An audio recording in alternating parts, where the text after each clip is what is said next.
Lina estaba en la suite principal del palacio, un espacio tan vasto y opulento que su propia existencia parecía encogerse, cuando el jeque Khalil al-Qasimi entró por primera vez. No la miró a los ojos, no le dirigió ni una sola palabra de bienvenida. Simplemente deslizó sobre una mesa de mármol un estuche de terciopelo que contenía un cheque por 20 millones de dólares, el precio acordado por su compañía durante una semana. Era el gesto impersonal y frío de un hombre que cierra una transacción, el de alguien que acaba de adquirir un bien de lujo. En ese instante, el mundo de Lina se detuvo, suspendido en la brutal confirmación de que no era una invitada, sino una mercancía. El hombre por el que su familia había sacrificado su dignidad ni siquiera se molestó en verle el rostro. Para él, ella ya tenía un precio, y con el pago, su humanidad quedaba oficialmente anulada. La transacción estaba completa antes de que hubiera empezado. ¿Puedes imaginar el horror de ese momento? La revelación devastadora de que tu valor ha sido reducido a una cifra en un papel, de que para la persona que controla tu destino no eres más que un objeto decorativo, una posesión temporal. ¿Cómo se sobrevive a una aniquilación tan absoluta del propio ser? Antes de descubrir cómo Lina sobrevivió a esta cosificación, cómo una sola palabra suya lo cambió todo y de qué manera la verdad transformó su destino para siempre, comenta aquí desde dónde nos estás viendo y suscríbete al canal. Créeme, no querrás perderte cómo una mujer, comprada y despreciada, descubrió que su indiferencia era un arma, y cómo convirtió la más profunda de las humillaciones en su mayor poder. La historia que estás a punto de escuchar no es sobre un rescate, sino sobre una rebelión silenciosa que sacudió los cimientos de un imperio, construido sobre el poder y el dinero. El palacio del jeque Khalil al-Qasimi, en el corazón de Dubái, era una fortaleza de cristal y oro que se alzaba desafiante contra el desierto. Sus interiores eran un laberinto de lujo silencioso, mármol frío bajo alfombras de seda persa, cascadas artificiales que susurraban en patios interiores y suites tan inmensas que el eco de la soledad resonaba en cada rincón. Era un mundo de poder absoluto donde los acuerdos se sellaban con un gesto y las vidas se entrelazaban mediante contratos blindados. El aire mismo parecía cargado de una tensión gélida, una opulencia que no calentaba, sino que aislaba. Cada objeto, desde las lámparas de cristal de Murano hasta las obras de arte que adornaban las paredes, gritaban riqueza, pero los pasillos permanecían mudos, desprovistos de risas o conversaciones. Era la perfecta metáfora de su dueño, magnífico, imponente y trágicamente vacío por dentro. Un hombre que había aprendido a poseerlo todo sin conectar con nada. En una de esas suites, preparada con una frialdad impecable, se encontraba Lina, una brillante estudiante de historia del arte de 22 años. Se sentía más un objeto de colección que una persona. Su presencia allí era el resultado de un acuerdo desesperado, la última y más dolorosa carta jugada por su padre para salvar a su familia de la ruina total. Él, un empresario respetado que lo había perdido todo en una mala inversión, había aceptado la oferta de los emisarios del jeque, 20 millones de dólares a cambio de la compañía exclusiva de su hija virgen durante 7 días. A Lina se le presentó como una farsa para mantener las apariencias.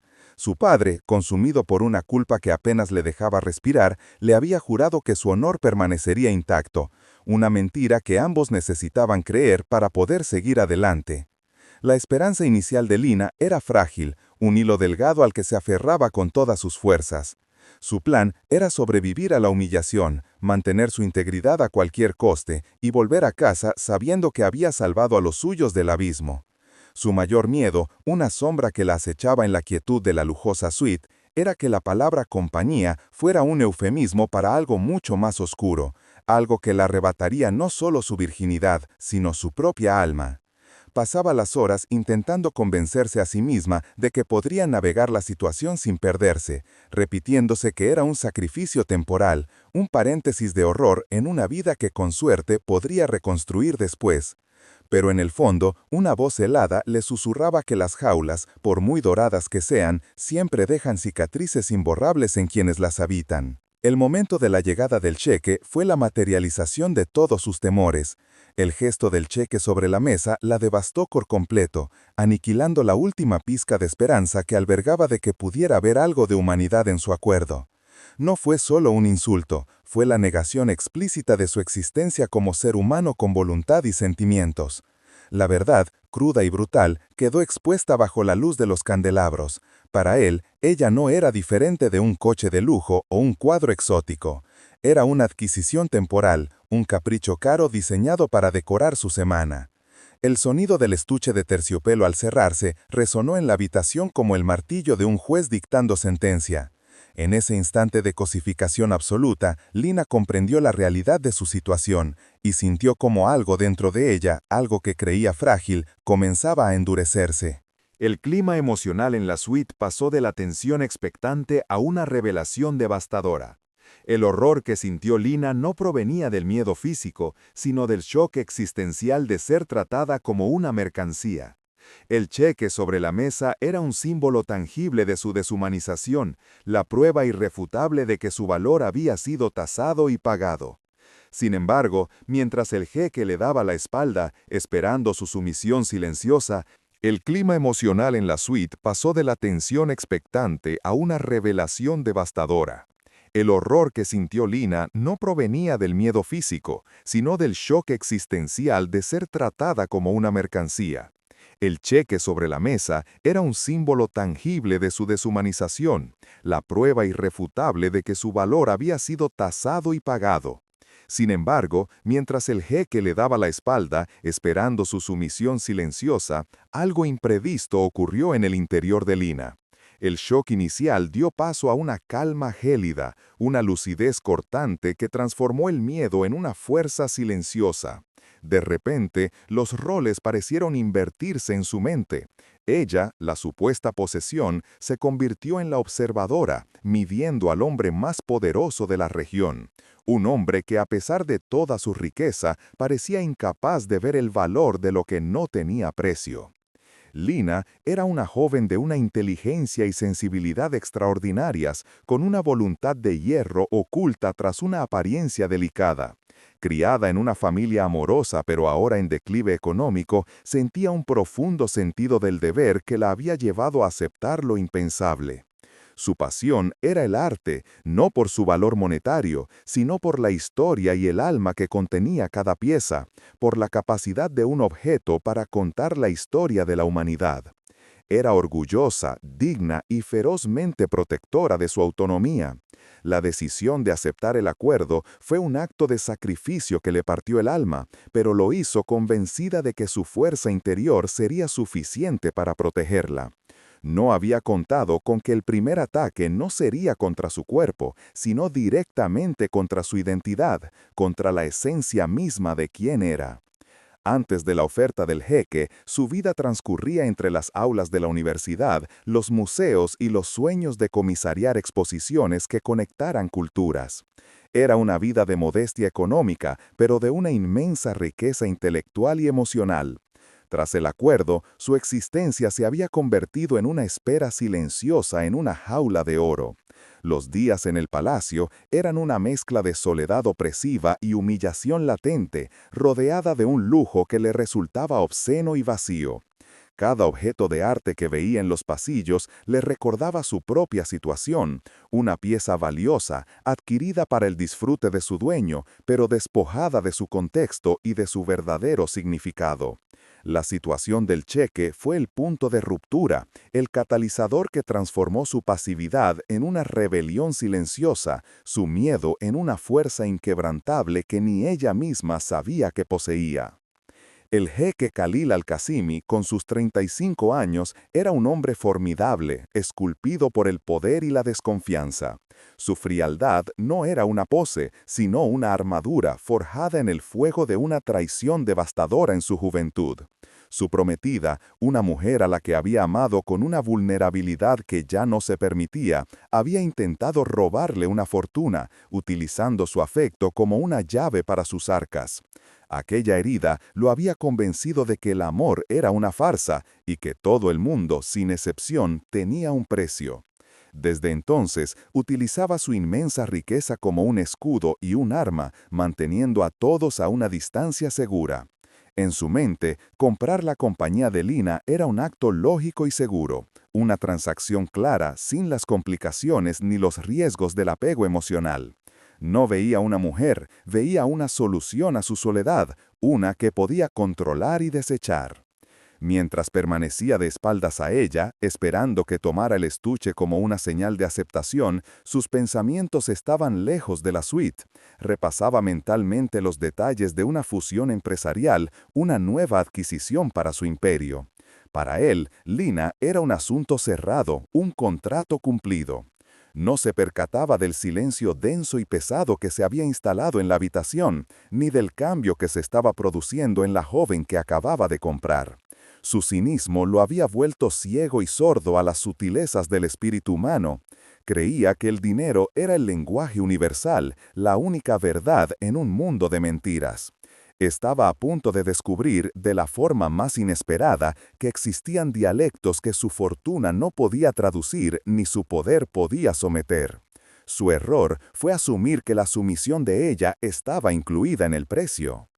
Tariq, el mejor amigo y consejero de Khalil, observaba la situación desde la distancia, a través de los monitores de seguridad de la sala contigua. Era el único que se atrevía a cuestionar al jeque, el único que conocía la profunda herida que se escondía tras su fachada de hielo. Había visto a Lina a su llegada al palacio y había sentido una extraña premonición.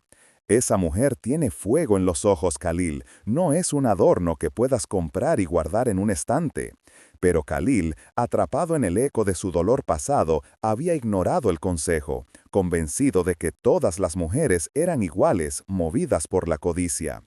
Tariq ahora miraba la pantalla con una mezcla de miedo y expectación, temiendo la reacción de su amigo, pero al mismo tiempo esperando que la audacia de aquella joven finalmente lograra romper la coraza que lo estaba consumiendo. En otra parte del palacio, Zaina, una de las sirvientas más antiguas, preparaba un té de hierbas con manos expertas. Se había cruzado con Lin en el pasillo y la mirada de la joven, una mezcla de miedo y una dignidad inquebrantable, la había conmovido.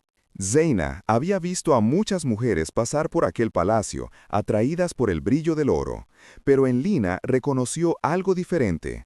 Una fuerza silenciosa, una integridad que el lujo no parecía impresionar. Se convirtió en su confidente silenciosa, ofreciéndole tés reconfortantes y miradas de comprensión que decían más que las palabras. Había sido testigo de la arrogancia creciente del cheque desde su desengaño amoroso, y reconocía en la dignidad de Lina una fuerza que, si se desataba, podría cambiarlo todo o destruirlo todo. La dinámica inicial en aquella suite era la de comprador y producto. Khalil no veía a una mujer con sueños, miedos e historia, veía una inversión para una semana de compañía estética y sumisión garantizada. No había espacio para el diálogo, solo para las directrices implícitas en su gesto de poder. La relación estaba rota desde el principio porque se basaba en el desequilibrio absoluto, en el poder del dinero para anular la voluntad humana. La presentación del cheque era el epítome de esta dinámica rota. Él paga, ella debe cumplir. Era un ataque directo a la identidad de Lina. Aceptar ese dinero y someterse sin una palabra significaría validar su propia devaluación, aceptar la idea de que su cuerpo, su tiempo y su espíritu podían ser comprados y vendidos como cualquier otro activo en el vasto portafolio del cheque. Luchar contra esa dinámica se convirtió, en cuestión de segundos, en una lucha por su propia alma. No era una cuestión de romance o de orgullo herido, era una cuestión de supervivencia de su yo interior. Mientras el silencio se alargaba, Lina sintió que el temblor de sus manos cesaba. El miedo que la había paralizado se transformó en una claridad helada. Dejó de verse como una víctima atrapada en las circunstancias y comenzó a verse como la única persona en esa habitación que aún poseía algo que el dinero no podía tocar, su voluntad. Comprendió que la verdadera prisión no eran los muros dorados del palacio, sino la aceptación de las reglas impuestas por él. Y en ese momento decidió que no iba a jugar su juego. El poder de Khalil residía en su dinero, pero el de ella residía en su capacidad para rechazarlo. El eco de la puerta al cerrarse fue un golpe sordo y definitivo, un punto final a una conversación que nunca había comenzado. Lina se quedó sola en medio de la opulencia silenciosa de la suite, con el estuche de terciopelo aún en sus manos extendidas. El peso del cheque que contenía ya no era monetario, sino existencial. Por un instante, el pánico amenazó con ahogarla. ¿Qué había hecho? Acababa de desafiar a uno de los hombres más poderosos del mundo, un hombre que sostenía el destino de su familia en la palma de su mano. La adrenalina del desafío se disipó lentamente, reemplazada por un frío glacial que no tenía nada que ver con el aire acondicionado del palacio. Se sentó en el borde de una butaca de seda, el cuerpo temblando, no de miedo, sino de la violenta colisión de dos mundos, el suyo, donde la dignidad era su único patrimonio, y el de él, donde todo, absolutamente todo, podía ser comprado. En ese silencio ensordecedor no se sentía victoriosa, sino terriblemente expuesta, una náufraga que acababa de prender fuego a su única balsa en medio de un océano de poder implacable. Desde su despacho privado, a través de una pared de cristal que dominaba el desierto iluminado por la luna, Khalil al-Qasimi sentía una furia tan fría y controlada que era casi imperceptible para cualquiera que no lo conociera íntimamente. No estaba acostumbrado a la negación. La palabra no, pronunciada con aquella calma gélida por una mujer que debería haber estado agradecida, resonaba en su mente como una disonancia insoportable. Su primer impulso fue ordenar que la expulsaran del palacio y del país, que la devolvieran a la ruina de la que su padre había intentado rescatarla. Pero algo lo detuvo. No fue la curiosidad, sino una forma de orgullo herido mucho más compleja. Echarla sería admitir su derrota, reconocer que ella, con su simple negativa, había encontrado una grieta en su armadura de poder. Decidió algo mucho más cruel. No la liberaría. La mantendría allí, en esa jaula dorada, suspendida en un limbo de incertidumbre. La ignoraría hasta que su voluntad se quebrara, hasta que la soledad y el peso de la ruina de su familia la obligaran a suplicar. Quería que ella entendiera, de la forma más dolorosa posible, que en su mundo la rebeldía no era un acto de liberación, sino el principio de un castigo silencioso. Los días que siguieron se convirtieron en una tortura de lujo y silencio. Lina se despertaba cada mañana en una cama con sábanas de hilo egipcio, con el sol de Dubái filtrándose a través de ventanales que iban del suelo al techo. Le servían comidas exquisitas en bandejas de plata preparadas por chefs que nunca veía. El personal del palacio se movía a su alrededor como espectros, eficientes y anónimos, con la instrucción clara de no dirigirle la palabra a menos que fuera estrictamente necesario. Evitaban su mirada, respondiendo a sus preguntas con monosílabos respetuosos pero distantes. La opulencia que la rodeaba se convirtió en un instrumento de tortura psicológica. Cada objeto de arte, cada mueble de diseño, cada vista espectacular del horizonte de la ciudad le recordaba su condición. Era una prisionera en el museo más caro del mundo. La soledad era tan densa que podía sentirla físicamente, una presión constante en el pecho que le dificultaba respirar.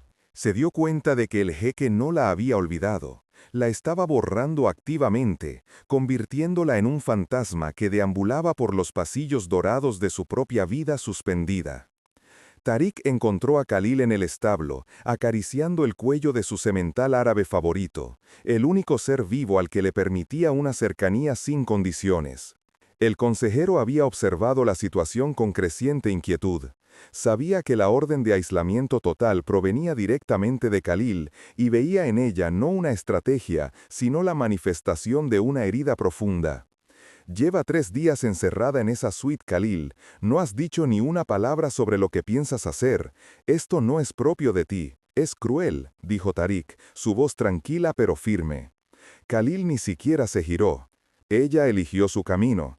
Pensó que podía desafiar las reglas de un juego que no entiende.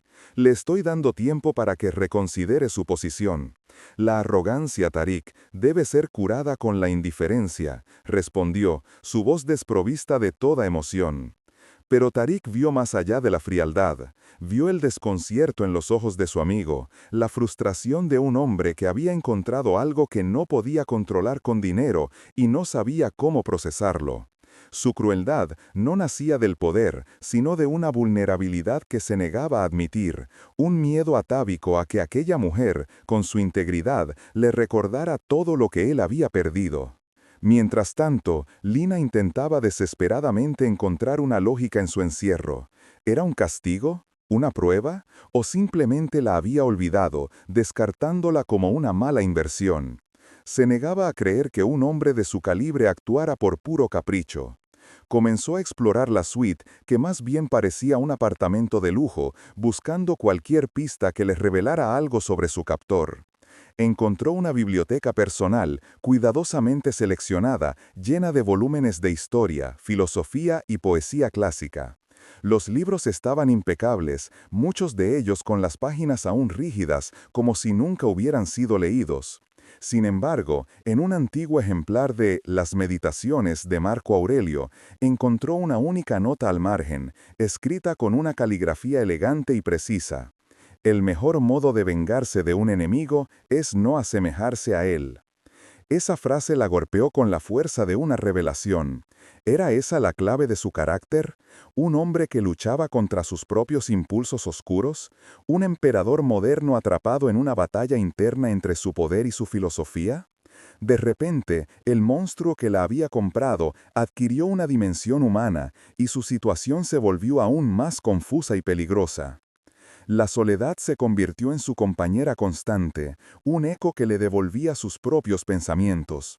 Para no perder la cordura, estableció una rutina estricta. Se levantaba al amanecer, hacía ejercicio con la equipación de última generación que había en una de las habitaciones y pasaba horas en la biblioteca, leyendo vorazmente, sumergiéndose en mundos lejanos para escapar de la realidad de su celda dorada.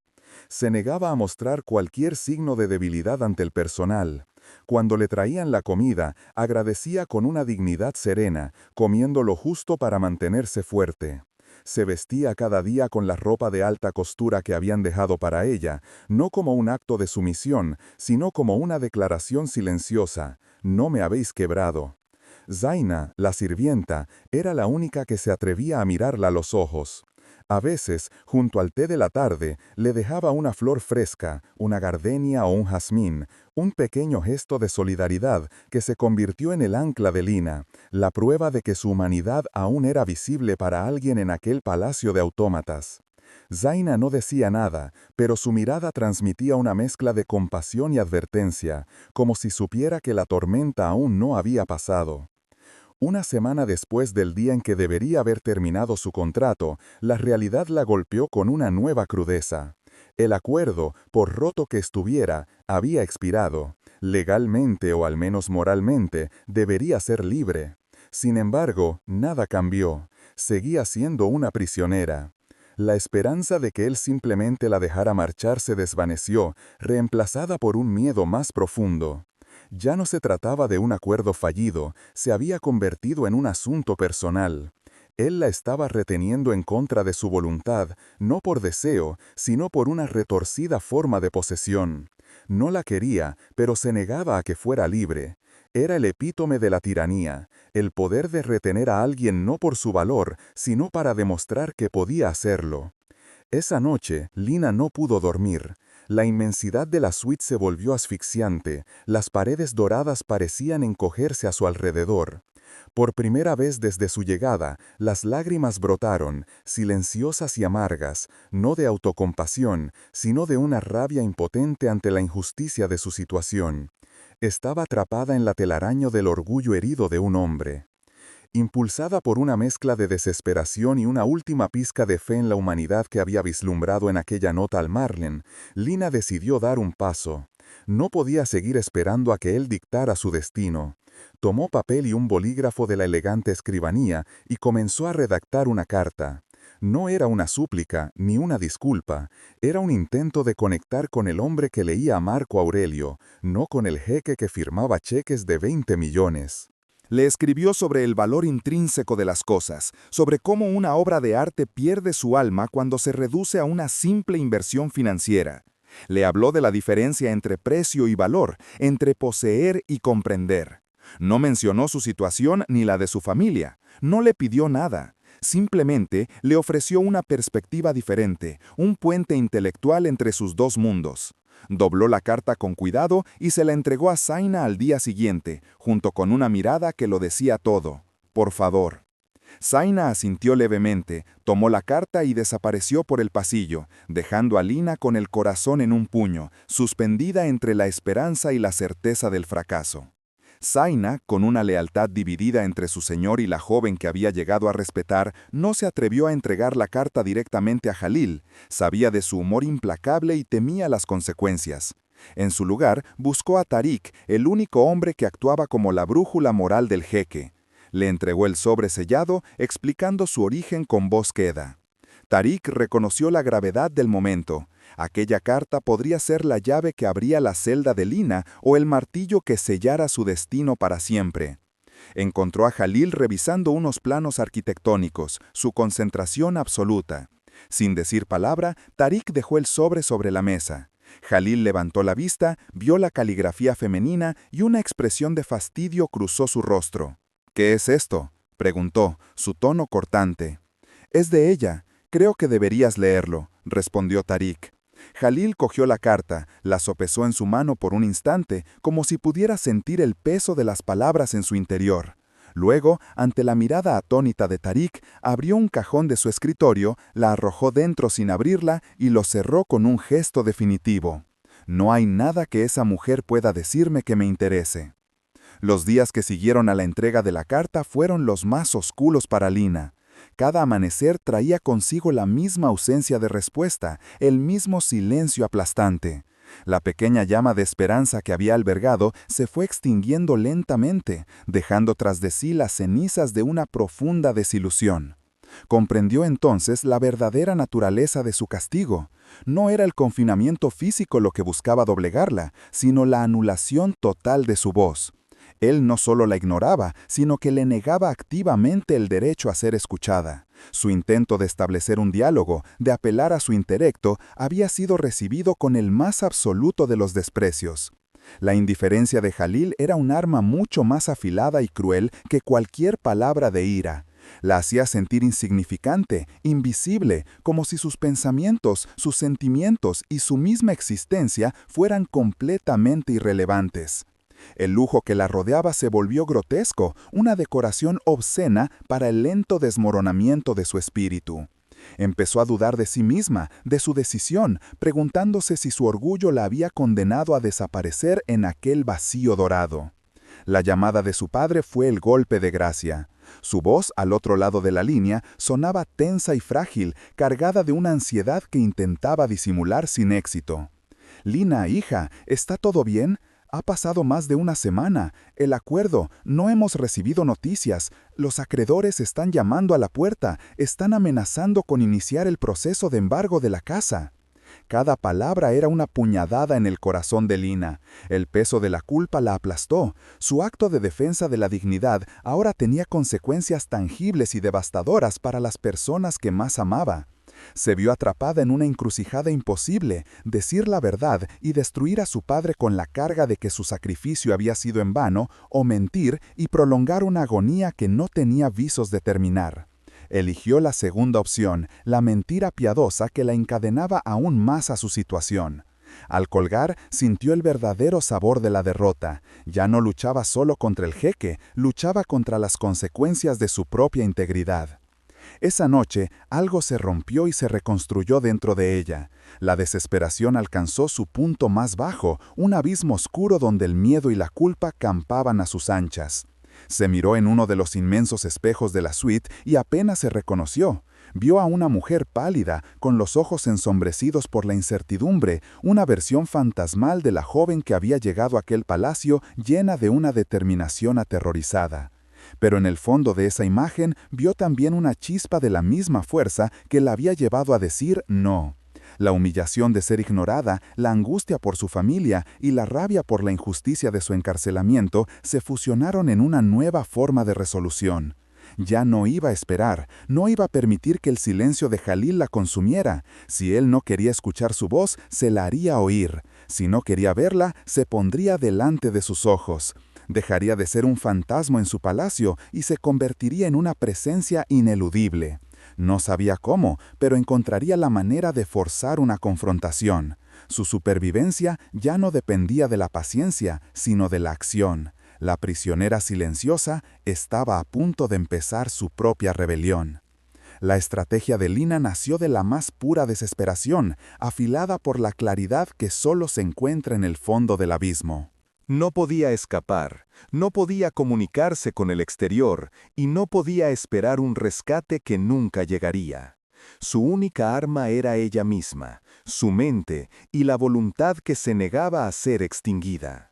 Sabía que un enfrentamiento físico era impensable y que las súplicas solo alimentarían el ego de su captor. Necesitaba un campo de batalla diferente, uno donde el poder de él fuera inútil. Decidió que lo confrontaría en el terreno del intelecto y el alma, los únicos dominios donde ella se sentía su igual o incluso superior. Su plan era audaz y suicida en su simplicidad. Solicitaría una cena con él. No como una prisionera que pide clemencia, sino como una anfitriona en su propia jaula, una última formalidad antes de un fin que ella misma dictaría, aunque fuera simbólico. Era una jugada de ajedrez desesperada, moviendo su única pieza, la reina, directamente hacia el rey enemigo, esperando que la audacia del movimiento lo paralizara lo suficiente como para escucharla. Convocó a Zaina, su única aliada silenciosa en aquel laberinto de oro y soledad. Le explicó su petición con una calma que desmentía el torbellino de miedo y determinación que sentía. Dígale al jeque que solicito el honor de cenar con él esta noche. Comuníquele que es mi deseo agradecerle personalmente su hospitalidad antes de que nuestros caminos se separen. La elección de las palabras fue meticulosa. Hospitalidad era una ironía afilada, y la frase «antes de que nuestros caminos se separen» era una declaración de intenciones, una afirmación de que ella consideraba su tiempo allí terminado, con o sin su permiso. Zaina escuchó, sus ojos oscuros reflejando una mezcla de terror y una profunda admiración. Comprendió el riesgo que Lina estaba asumiendo. Aquella petición podía ser interpretada como una insolencia suprema, castigada con un endurecimiento de su encierro o algo peor. Sin embargo, también vio en los ojos de la joven una llama que se negaba a apagarse.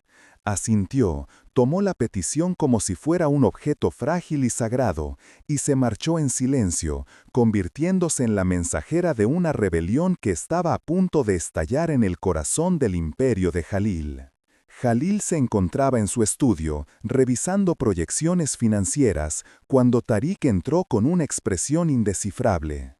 «Traigo un mensaje de tu invitada», dijo Tariq, el énfasis en la palabra invitada cargado de reproche. «Solicita cenar contigo esta noche». La primera reacción de Jalil fue una oleada de irritación. ¿Quién se creía que era para exigir su tiempo? Su instinto fue rechazarla de plano, dejarla pudrirse en su silencio, pero entonces Tariq añadió el resto del mensaje. «Para agradecerte tu hospitalidad antes de que vuestros caminos se separen». La arrogancia de la frase lo golpeó. Separarse, como si ella tuviera algún control sobre su destino. La irritación se mezcló con una curiosidad perversa. Después de días de un silencio que él había impuesto para quebrarla, ella respondía no con sumisión, sino con un desafío. «¿Qué pretende?», pensó. Tariq lo observaba, esperando. «Quizás solo quiere hablar, Jalil. Quizás deberías concederle esa humanidad básica». Impulsado por una mezcla de orgullo herido y una intriga que no quería admitir, Jalil tomó una decisión. «Preparen la cena en el comedor principal, solo nosotros dos. Quiero ver hasta dónde llega su audacia». No era un acto de compasión, sino el movimiento de un jugador que acepta el reto de su oponente, convencido de su inminente victoria. Esa noche, el comedor principal, un salón cavernoso diseñado para albergar a un centena de invitados, se sentía opresivamente vacío con solo una mesa para dos en su centro. La tensión era una presencia física, más densa que el aroma de las especias exóticas que emanaban de los platos intactos. Lina había elegido su atuendo con el cuidado de un general que elige su armadura para la batalla final. Llevaba un vestido simple, de un azul profundo que contrastaba con la opulencia dorada del salón. No era seductor, era regio. Su cabello estaba recogido en un moño severo, su rostro apenas maquillado, resaltando la intensidad de sus ojos. Cuando Jalil entró, la vio no como una mujer derrotada, sino como una emperatriz exiliada presidiendo la corte de su propia caída. Se sentó frente a ella, sus movimientos controlados, su rostro una máscara de fría indiferencia. Esperaba llantos, súplicas, una negociación desesperada por su libertad. En cambio, encontró un silencio sereno y una mirada que lo sostenía sin miedo, una mirada que no pedía nada, sino que evaluaba, que medía. La batalla silenciosa ya había comenzado, y para su desconcierto, sintió que no era él quien llevaba la ventaja. Durante largos minutos, el único sonido fue el discreto tintineo de los cubiertos de plata contra la porcelana, un ruido artificial en un silencio cargado de palabras no dichas. Finalmente, fue Lina quien rompió el hielo, pero no de la forma que él esperaba. Su voz, clara y firme, resonó en el vasto espacio. «Tiene usted una colección de arte extraordinaria, jeque. He pasado los últimos días estudiándola». «Kelo, ese tapiz persa del siglo XVI detrás de usted», continuó ella, «cuenta la historia de Laila y Majnún, un amor tan poderoso que trascendió la locura y la muerte. Es una pieza que habla de la devoción absoluta, del valor de un sentimiento que no puede ser comprado ni poseído». Él la escuchaba, una extraña sensación de desasosiego creciendo en su interior. Ella no estaba hablando de arte, estaba sentando las bases de su ataque. Estaba usando su propio mundo, el de los objetos de valor incalculable, para construir un argumento en su contra. Por primera vez, no la veía como una mercancía, sino como una estratega formidable. Y la cena que él había orquestado para humillarla se estaba convirtiendo en un tribunal donde él era el único acusado. Lina dejó sus cubiertos a un lado, su mirada fija en él, penetrante y desprovista de cualquier temor. Usted es como un coleccionista que posee las obras más bellas del mundo, pero es incapaz de sentir nada por ellas. Las adquiere, las cataloga, las encierra en salones perfectamente climatizados, pero no comprende el alma que contienen. Me ha comprado a mí como a una de ellas. Su voz no tembló, cada palabra era un golpe preciso, esperando que decorara su semana, que llenara un espacio vacío con una estética agradable. Pero yo no soy un objeto inanimado, Cheque, tengo una historia, tengo un alma, y a diferencia de sus tapices, yo puedo preguntarle, ¿cuál es la suya? ¿Qué herida fue tan profunda que lo convirtió en un hombre que solo sabe poner precios a todo, pero que ha olvidado cómo reconocer el valor de algo? El impacto de sus palabras fue total, no era un ataque a su riqueza ni a su poder, era un diagnóstico de su pobreza espiritual, una disección de su alma realizada con la precisión de un cirujano. El aire abandonó los pulmones de Jalil. La máscara de indiferencia se hizo añicos, dejando al descubierto al hombre que había debajo. Un hombre atónito, expuesto y, por primera vez en más de una década, completamente vulnerable. El silencio que siguió a su pregunta fue diferente. Ya no era tenso, era pesado, cargado con el peso de una verdad ineludible. Jalil la miró, pero ya no veía a la mujer que había comprado, veía a una hechicera que había pronunciado un conjuro, despojándolo de todas sus defensas. Su mente, normalmente un torbellino de cifras y estrategias, se quedó en blanco, y en ese vacío, un recuerdo emergió con una claridad dolorosa. La imagen de otra mujer años atrás, con una sonrisa que él había creído sincera, mientras sus manos rebuscaban en su caja fuerte. La traición que lo había vaciado, que lo había convencido de que la confianza era una debilidad y el amor una herramienta para la codicia. La herida que había jurado no volver a mostrar a nadie se abrió de repente, sangrando a la vista de esta extraña que lo había desnudado con meras palabras. Una emoción que creía muerta, el dolor, se apoderó de él con una fuerza abrumadora.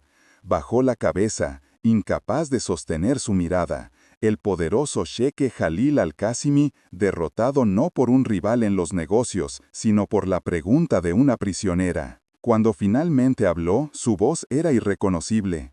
Era el eco de un hombre más joven, un hombre que aún no había aprendido a blindar su corazón. Había una mujer, comenzó, las palabras saliendo con dificultad, como si fueran extraídas de una parte de él que había sido sellada. Yo la amaba, le habría dado el mundo, y ella intentó robármelo. Le contó la historia, no con ira, sino con el agotamiento de alguien que ha cargado un peso demasiado tiempo.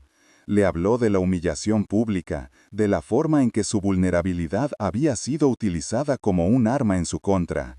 Le confesó el juramento que hizo ese día, nunca más permitir que nadie se acercara lo suficiente como para herirlo, que el dinero sería su única defensa, su única verdad, porque el dinero, a diferencia de las personas, era predecible y nunca mentía.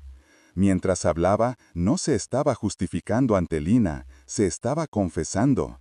Estaba admitiendo, por primera vez en voz alta, que la fortaleza que había construido a su alrededor era en realidad una prisión, y que él era su único y solitario prisionero. Lina lo escuchó sin interrumpir, su expresión suavizándose, la dureza de la confrontación reemplazada por una empatía profunda y silenciosa. No sentía pena por él, sino un reconocimiento. Vio el origen de su crueldad, no como una maldad inherente, sino como el mecanismo de defensa de un corazón destrozado. Cuando él terminó su relato, el silencio volvió a llenar la sala, pero esta vez era un silencio de conexión, de entendimiento mutuo. En ese momento dejaron de ser captor y cautiva. Eran dos personas, cada una atrapada a su manera. Él en la jaula de su pasado, ella en la jaula de oro que él había construido. Por primera vez, Jalil levantó la vista y la miró de verdad. Vio más allá de la belleza que había querido poseer, más allá de la rebeldía que lo enfureció. Vio una fuerza y una sabiduría que lo avergonzaban. Vio a la única persona en el mundo que no lo había mirado con miedo o codicia, sino que había mirado directamente a su alma herida y no se había apartado. El arrepentimiento lo golpeó con la fuerza de una ola, un torrente de vergüenza por lo que le había hecho, por cómo había proyectado su dolor sobre ella. «Me equivoqué», susurró, las palabras cargadas de un peso que ninguna de sus fortunas podría igualar. Se levantó de su silla, rodeó la mesa y se detuvo a su lado, pero no la tocó. Había una distancia respetuosa, un reconocimiento de que había perdido todo derecho a la cercanía. El acuerdo está cancelado. Eres libre de irte. Haré que transfieran el dinero a la cuenta de tu padre mañana por la mañana. No como un pago, sino como una restitución. Una disculpa por el daño que he causado. Sus palabras eran sinceras, pero sonaban huecas, insuficientes. Sabía que el dinero no podía reparar la humillación, la anulación de su ser que él le había infligido. Entonces, en un gesto de rendición total, añadió la única petición que le quedaba, la única que realmente importaba. Pero te pido, te suplico, que te quedes. No como mi posesión, no como parte de un contrato. Quédate como mi igual. Quédate y enséñame a ver de nuevo.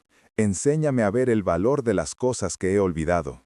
La petición quedó suspendida en el aire, frágil y cargada de una vulnerabilidad que lo despojaba de todo su poder. Ya no era el jeque ordenando, era un hombre suplicando. Lina lo miró, y en sus ojos no había triunfo, sino una profunda tristeza por el desperdicio de años que él había vivido en la oscuridad.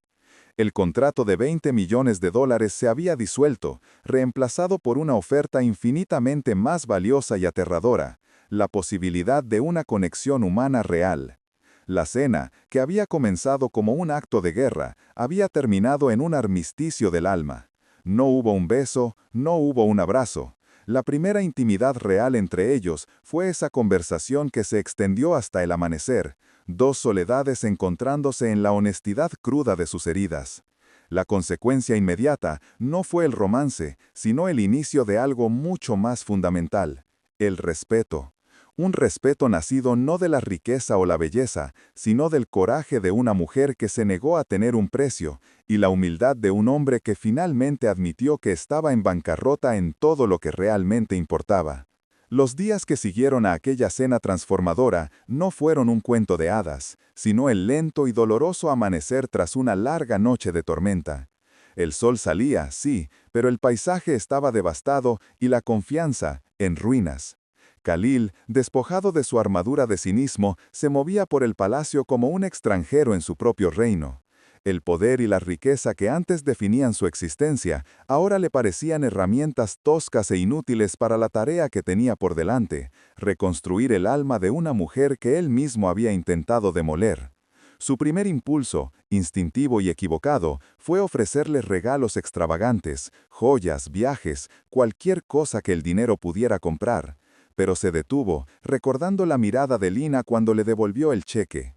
Comprendió que cualquier gesto que oliera a transacción sería un insulto, una recaída en la enfermedad de la que intentaba curarse. La redención, entendió con una claridad aterradora, no podía comprarse, tenía que ganarse. Lina, por su parte, aceptó quedarse pero no en la suite principal, aquel mausoleo de su humillación. Eligió una de las habitaciones más modestas del palacio, un espacio que daba a un jardín interior, un lugar con vida. Su decisión fue una declaración de principios, no aceptaría nada que no sintiera que había elegido libremente. Vivía en un estado de vigilia constante, una extraña mezcla de esperanza y resentimiento. Una parte de ella, la que había conectado con el hombre herido durante la cena, quería creer en su transformación. Pero otra parte, la que recordaba el frío de su indiferencia y el peso del cheque sobre la mesa de mármol, permanecía en guardia, con la ira justa ardiendo a fuego lento bajo la superficie. Observaba cada uno de sus movimientos, cada palabra, cada gesto, buscando la más mínima señal de que el viejo jeque autoritario seguía al acecho tras la máscara del penitente. No le iba a conceder el perdón fácilmente, él se lo había arrebatado todo sin pedir permiso, y ella le haría entender que la confianza era un privilegio, no un derecho. El primer intento genuino de Khalil por enmendar su error fue sutil y profundamente personal. A través de Tariq, investigó discretamente el pasado académico de Lina. Descubrió un proyecto de tesis que ella había abandonado con el corazón roto cuando la crisis económica golpeó a su familia. Un estudio sobre el intercambio cultural a través del arte en la antigua ruta de la seda. En lugar de ofrecerle simplemente el dinero para retomarlo, hizo algo mucho más significativo. Una tarde, la invitó a su biblioteca privada, la misma donde ella había encontrado el libro de Marco Aurelio. Sobre la mesa no había cheques ni contratos, sino una colección de manuscritos antiguos, mapas y artefactos recién adquiridos en subastas de todo el mundo, todos relacionados directamente con su investigación. «No son un regalo», dijo él, su voz teñida de una humildad que ella nunca antes había escuchado. «Son herramientas. El proyecto es tuyo. Mi fundación solo te proporcionará los recursos que necesites para llevarlo a cabo, si así lo deseas, sin condiciones».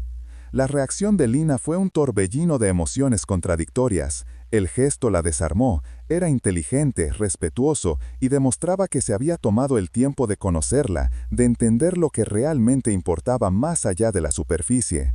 Sintió una punzada de gratitud, un calor que no esperaba. Pero inmediatamente después la desconfianza la asaltó. ¿Era esta otra forma de control? Una manera más sofisticada de atarla a él, ahora no con un contrato, sino con la deuda de un sueño cumplido? Lo miró a los ojos, buscando la trampa. «Agradezco el gesto, Yeke. Es considerado». Pero debo preguntarle, ¿qué espera obtener a cambio de esto? Su pregunta fue directa, casi cortante. Khalil no se inmutó. La sostuvo la mirada, y por primera vez, ella vio en sus ojos no poder, sino una profunda tristeza. «Espero obtener una oportunidad», respondió él con sinceridad. «Una oportunidad para demostrarle que el hombre que la trajo aquí ya no existe, nada más». Los días se convirtieron en un delicado baile de aproximación y retirada. Lina comenzó a trabajar en su proyecto, sumergiéndose en los textos antiguos con una pasión que creía perdida. El palacio, antes una prisión, se transformó en su centro de investigación. Khalil respetaba su espacio escrupulosamente.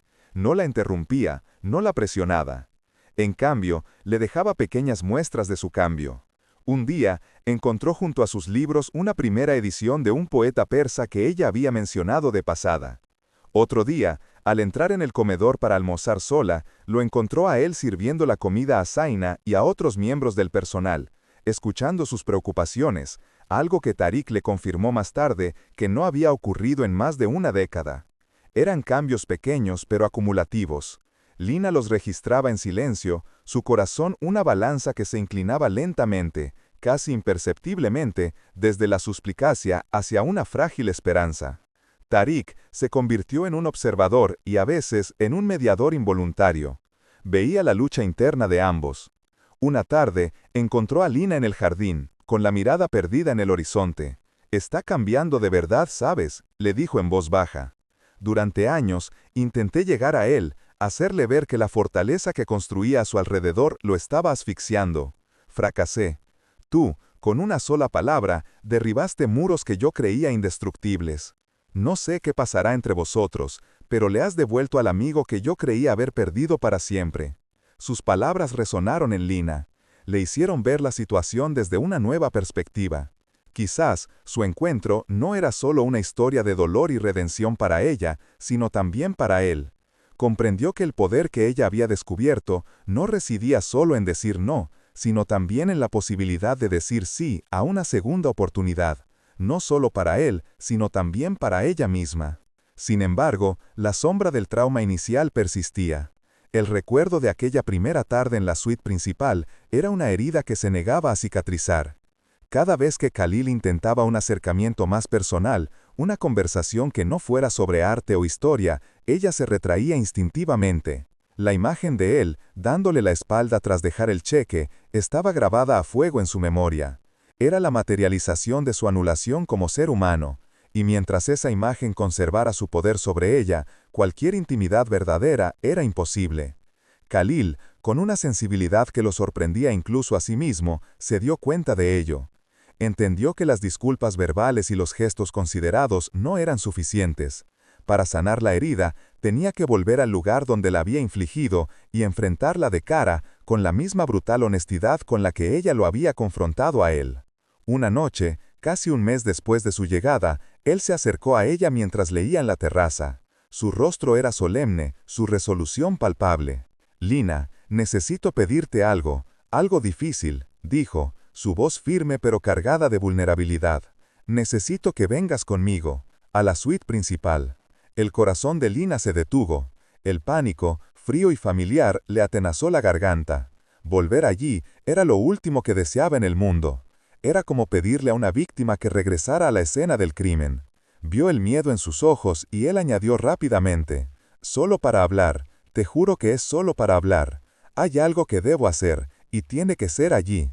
Si no puedes, lo entenderé, pero no podré avanzar, no podremos avanzar hasta que lo haga». Ella lo miró, vio la súplica desesperada en sus ojos y supo que era un momento decisivo. Negarse sería mantener viva la barrera entre ellos para siempre. Aceptar era un acto de fe aterrador. Tras un largo silencio, asintió, su cuerpo temblando mientras se ponía en pie. Para seguirlo, la suite estaba exactamente igual que el primer día, impecable, opulenta e impersonal. El aire estaba cargado con el fantasma de la humillación. Lina se quedó de pie junto a la puerta, incapaz de adentrarse más, sus brazos cruzados sobre el pecho como un escudo. Khalil caminó hasta el centro de la habitación, hasta la mesa de mármol donde todo había comenzado. No había ningún estuche de terciopelo. En su lugar había dos objetos, un marco de cristal y un documento encuadernado en cuero. Él se giró para mirarla, su rostro una máscara de dolor y arrepentimiento. «Este es el lugar donde cometí el mayor error de mi vida», comenzó, su voz resonando en el silencio. «Aquí no solo te insulté, intenté borrarte, te reduje a una transacción, a una cifra en un papel, porque tenía demasiado miedo de ver a la mujer que eras. Proyecté sobre ti el fantasma de mi propia traición, y te castigué por un crimen que no cometiste». Caminó hacia ella lentamente, con las manos vacías, abiertas, en un gesto de rendición. «Cada día que pasaste aquí en silencio, cada día que te ignoré, Fue un acto de una crueldad imperdonable. Nació de mi cobardía, no de tu falta de valor.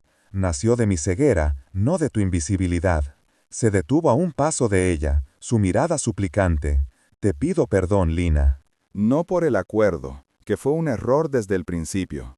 Te pido perdón por la indiferencia, por no haberte visto, por haberte hecho sentir que no tenías valor más allá del precio que yo había puesto. Fue el acto más deshonroso de mi vida, y lo lamentaré hasta el último de mis días. Las lágrimas brillaban en sus ojos, las primeras que ella le veía derramar. Eran lágrimas de una vergüenza genuina, de un arrepentimiento que le desgarraba el alma. Lina lo escuchaba, y con cada palabra que él pronunciaba sentía cómo una capa de hielo alrededor de su corazón comenzaba a derretirse. Su confesión no era una disculpa genérica, era un reconocimiento detallado de su dolor, una validación de cada gramo de humillación que había sentido. Era todo lo que había necesitado oír. Él retrocedió hacia la mesa y cogió el marco de cristal. Dentro estaba el cheque original de $20 millones. Cruzado en diagonal, con una tinta roja y gruesa, estaba escrita una sola palabra con la caligrafía de Khalil: nulo. Esto, dijo él, representa mi error. Quiero que lo destruyas, que lo quemes, que lo hagas desaparecer, como yo debería haber hecho desde el principio. Luego, cogió el otro documento. Y esto, continuó, su voz quebrada por la emoción, es el principio de mi enmienda. Se lo tendió. Era la escritura de constitución de la Fundación Cultural Lina, una organización independiente dedicada a financiar a jóvenes historiadores y artistas de todo el mundo, con un capital inicial que superaba con creces la cifra del cheque. No es un regalo, es una deuda, la que el mundo tiene contigo por casi haber perdido tu talento y la que yo tengo contigo por casi haberte roto el espíritu. Lina tomó los dos objetos, sus manos temblorosas. Miró el cheque anulado, el símbolo de su cosificación, ahora despojado de todo su poder. Luego miró la escritura de la fundación, el símbolo de su renacimiento, de su sueño no solo restaurado, sino amplificado más allá de lo imaginable. Las lágrimas que había contenido durante semanas finalmente brotaron, pero no eran de dolor ni de rabia, eran lágrimas de liberación. Dejó los objetos sobre la mesa, y en un gesto que sorprendió a ambos, dio un paso adelante y por primera vez lo tocó. No fue un abrazo, sino un simple gesto de su mano sobre su brazo, un contacto que transmitía más que 1000 palabras. «Te perdono, Khalil», susurró, su voz apenas audible. «Te perdono». En ese instante, la indiferencia murió para siempre. No era el comienzo de una pasión arrebatadora, sino algo mucho más profundo y real, el nacimiento de una conexión forjada en las cenizas de la humillación y cimentado en la más cruda y valiente de las verdades. El consentimiento fue mutuo, silencioso y absoluto, el primer paso en un camino que ahora por fin podrían recorrer juntos. El perdón, una vez concedido en la quietud de aquella suite, no fue un final, sino un frágil y aterrador comienzo. El palacio, antes una prisión de oro, se convirtió en un purgatorio silencioso, donde dos almas heridas aprendían a caminar de nuevo, una junto a la otra, pero sin atreverse a tocarse. Para Lina, cada día era un ejercicio de reapropiación de su propio espacio, de su propio valor. El eco de la humillación no se desvaneció de la noche a la mañana, persistía en los pasillos demasiado silenciosos, en la deferencia excesiva del personal, en la sombra de un hombre que ahora la miraba con una veneración que la incomodaba casi tanto como antes lo había hecho su indiferencia. Para Khalil, el palacio se había transformado en un espejo que reflejaba su vergüenza. Cada objeto de lujo, cada obra de arte les recordaba su ceguera, su incapacidad para ver el alma detrás de la belleza.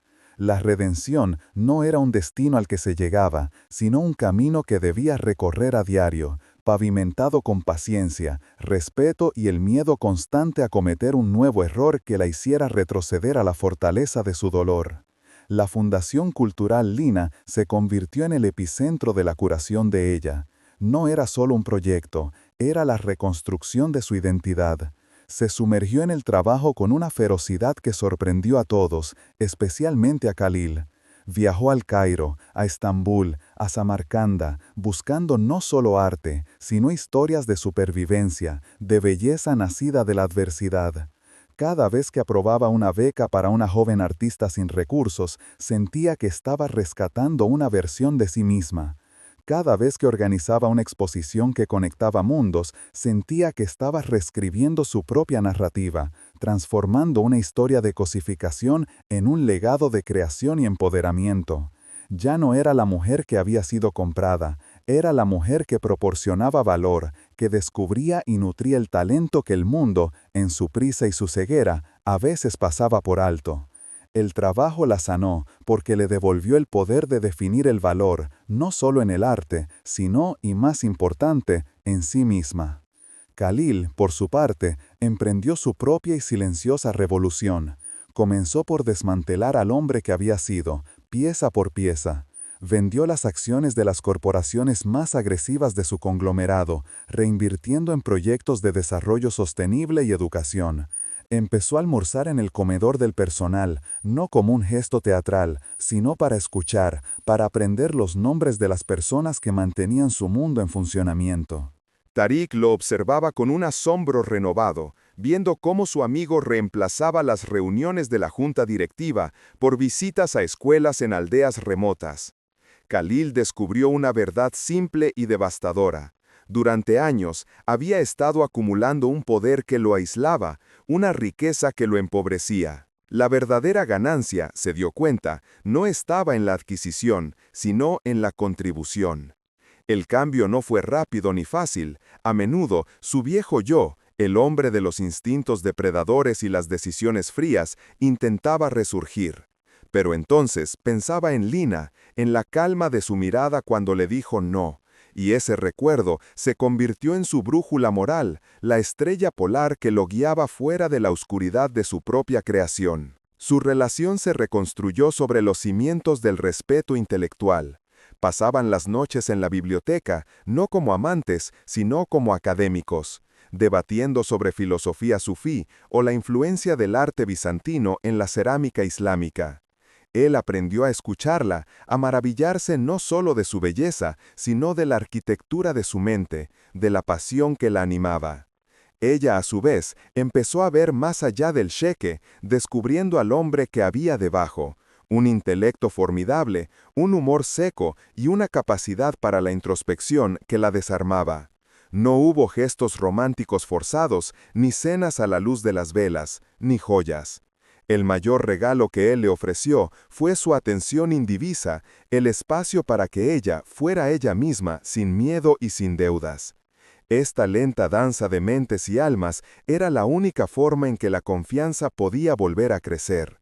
Era un amor que se construía desde el cerebro hacia el corazón, una fortaleza erigida ladrillo a ladrillo con la argamasa de la comprensión mutua, mucho más sólida que cualquier pasión nacida de un impulso fugaz. Un año después de su llegada, la prueba definitiva de su transformación llegó de la mano de un tabloide europeo que desenterró la historia de su acuerdo inicial. El titular era sensacionalista y cruel, la cortesana de los 20 millones que se convirtió en princesa. El escándalo amenazaba con destruir la reputación de la fundación y la frágil paz que habían construido.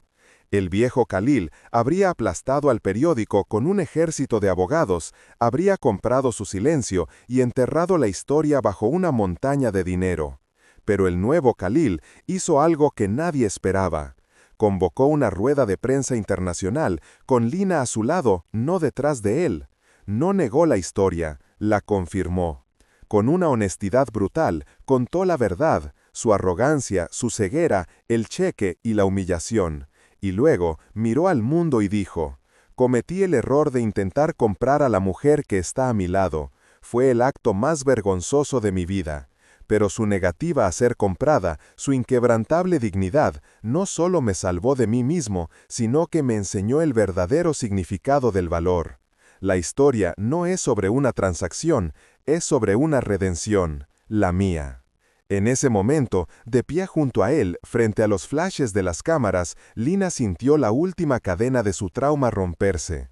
Al exponer la verdad a la luz, él le había quitado todo su poder para herirla. Ya no era un secreto vergonzoso, sino un testimonio público de su fuerza.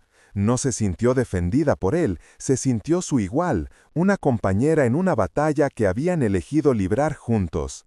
Después de la rueda de prensa, en el silencio de su coche, ella se giró hacia él. No había necesidad de palabras, simplemente extendió su mano y entrelazó sus dedos con los de él.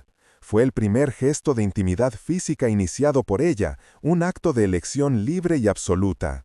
Él apretó su mano, un temblor recorriendo su cuerpo, el alivio y la gratitud tan abrumadores que apenas podía respirar. El escándalo que debería haberlos destruido, en cambio, los unió para siempre, cimentando su relación no en la perfección de un cuento de hadas, sino en la belleza imperfecta y resistente de la verdad compartida. Su boda, meses después, no fue un evento de estado, sino un susurro en el corazón del desierto. La celebraron en un pequeño oasis, bajo un dosel de estrellas, con solo un puñado de testigos. Tariq, cuya lealtad nunca había flaqueado, Zaina, cuyas silenciosas tazas de té habían sido faros en la oscuridad, y los padres de Lina, que ahora miraban a Khalil no como a un sheque todopoderoso, sino como al hombre que veneraba a su hija. No hubo contratos, ni acuerdos prenupciales, ni intercambio de riquezas. Su único voto fue una promesa silenciosa, intercambiada con la mirada. La promesa de nunca más dar por sentada la presencia del otro, de seguir eligiéndose cada día, no por necesidad o por deber, sino por un amor que había sido puesto a prueba en el fuego más cruel y había emergido no solo intacto, sino purificado, más fuerte y más verdadero que cualquier oro que el dinero pudiera comprar. En aquella noche en el desierto, bajo un cielo que no entendía de cifras ni de contratos, dos almas prisioneras encontraron su libertad. Él, cautivo en una fortaleza de oro y desconfianza, ella, encadenada por un deber que amenazaba con aniquilarla. La opulencia del palacio había sido testigo de un acuerdo frío, una transacción que pretendía comprar un cuerpo, pero que inesperadamente se topó con un espíritu indomable. Aprendieron que la vulnerabilidad es el mayor de los lujos y que la conexión real no se firma, se siente. La verdadera intimidad no nació en la suite preparada para una transacción, sino en la cruda honestidad de dos pasados rotos que decidieron sanar juntos, eligiéndose libremente más allá de cualquier obligación. Porque el verdadero valor no residía en los 20 millones que intentaron comprarla, sino en el no que los liberó a ambos. Si crees que nadie merece ser reducido a un precio y que la redención es posible cuando elegimos la verdad por encima del orgullo, comparte esta historia. Suscríbete para más relatos de supervivencia, dignidad y del poder transformador del espíritu humano. Gracias por acompañarnos en este viaje.